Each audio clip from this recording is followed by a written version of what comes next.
I wasn't a skillful footballer, but I got the ball, hard balls, and we had a lot of good times. Raised in Melbourne, it was only fitting 62-year-old Paul Wheatley would grow up with a football in his hands. I was a little bloke compared to those days, and I was the one who went and got the ball out, and the more skillful players got the goals, I suppose. It was, I sort of, yeah. And were there a lot of knocks, hard knocks? Oh, a lot of knocks, a lot of head knocks. I was even one time there, got my head split open through here. I got taken to hospital. Apparently I wanted to stay on that day to play, and a bloke come up to me and said, "Can you just put a Band-Aid on?" He goes, "Mate, I can stick my finger inside." I said, "Oh, I suppose I better come off then." Aussie rules was always Paul's great love until the day he met Maria. So I actually went and asked Maria, "Do you want to go out?" And Maria bent down and dropped something. I thought, that went down like a bag or whatever, and I walked out and she came running out and said, "Did you ask me out?" I said, "Yeah," and ever since that date we've been going out. The couple travelled the world and in 2016 settled down at Smiths Lake in country New South Wales. But a sudden lapse in Paul's memory had Maria worried. She'd asked me, "Do you remember going to this place?" I didn't even know we went there. We were driving one day and I started to drift off the road, and I said, "I better go get checked, I suppose." And then the doctor said, he said I had epilepsy. With no history of epilepsy in the family, it came as a complete shock to Paul and Maria. And my understanding of epilepsy all the time was you fall on the floor, you shake. And my epilepsy, apparently you go blank, but I still don't know I'm having them. I wouldn't have a clue I'm having them. Paul suffers from focal unaware seizures that last anywhere from 15 to 60 seconds. He is completely oblivious to them happening, and to a bystander, he could just appear to be daydreaming. I think it's more like a paralysis, so he just freezes and stares. It's very subtle. He could be sitting in the car and you could be talking to him and all of a sudden he's not talking.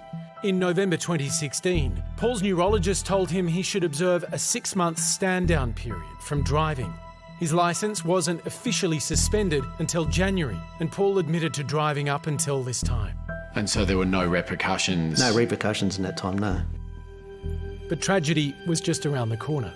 In February 2017, Paul and Maria returned to the doctor to see if he was fit to drive. Maria said, "No, he's not having any seizures." I can only say that. What Maria tells me, because I don't know. He goes, "Oh, you can have your licence back." So then I drove home from Foster to Smiths Lake, which is only 25 k's or something.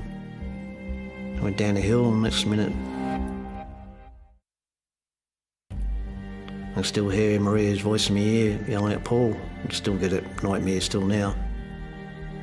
Before he hit something. You can still remember her voice? Her screaming, yeah. Paul had a seizure behind the wheel, crashing the car into a tree stump, killing Maria instantly. When you learnt that Maria had died, do you remember? I don't know how you put it.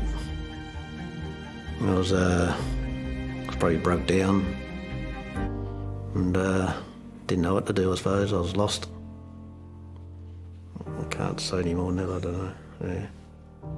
Unbelievable, I couldn't believe it, I suppose, and lost the one I loved, yeah. Paul was just devastated. We were all devastated. Maria was a beautiful person. I was very scared about my brother because at that time he was in a bad place. He was very depressed, tried to commit suicide a few times, so it was a very scary time for us all. What was going on for you? What led to that? I was devastated, I just didn't know what to do. I was just lost. To add to Paul's grief, a few months later, police charged him with manslaughter and dangerous driving causing death. The court later found the neurologist was clearly and deliberately misled by Paul in an attempt to get his licence back. Do you regret trying to get your driver's licence back? Of course I do, yes. I'd give anything not to get it back now, not to have to live through that day again, yes. After spending nearly 2 years fighting the charge, Paul changed his plea to guilty and was sentenced to prison with 2 years and 9 months non-parole. I still don't think I'm guilty now. I'd never harm Maria in my life. My honest opinion, I don't think I've done a wrong thing. I thought I'd done everything correct of what they've asked me to do. I don't think he was necessarily misleading the doctor. After the accident, Melbourne neurologist Dr Chris Plummer began treating Paul. Should Paul have been driving at the time? In retrospect, no, but I would have to say that it can be very difficult for doctors to know whether the patients are having these kinds of subtle seizures. Dr Plummer immediately increased Paul's medication and believes there's a strong link between his footy playing days and the epilepsy he's battling today. It's quite possible that he had at least 100 concussive episodes across his football playing career that would raise a strong suspicion that he has developed post-traumatic epilepsy. Paul's sister Anita has turned advocate, drawing a link between head trauma and neurological conditions like epilepsy. What I have noticed is there are a lot of people that are out there that may also have similar types of conditions without the full understanding of the impact that these conditions can have. Paul was released from prison in March this year and is slowly rebuilding his life without Maria. I'd walk in the house, she was not there. I'd look around, she wasn't there. I searched the rooms a lot of time after that and she just wasn't there, and that's what I missed the most, not being around. God, there's just heartbreak everywhere you look in that story, isn't there? I think that something that shocked me about this particular story, we've been talking a lot about concussion and football players and the impact of that over the time, but we really look at it from the perspective or through the stories of famous footballers, essentially professional footballers.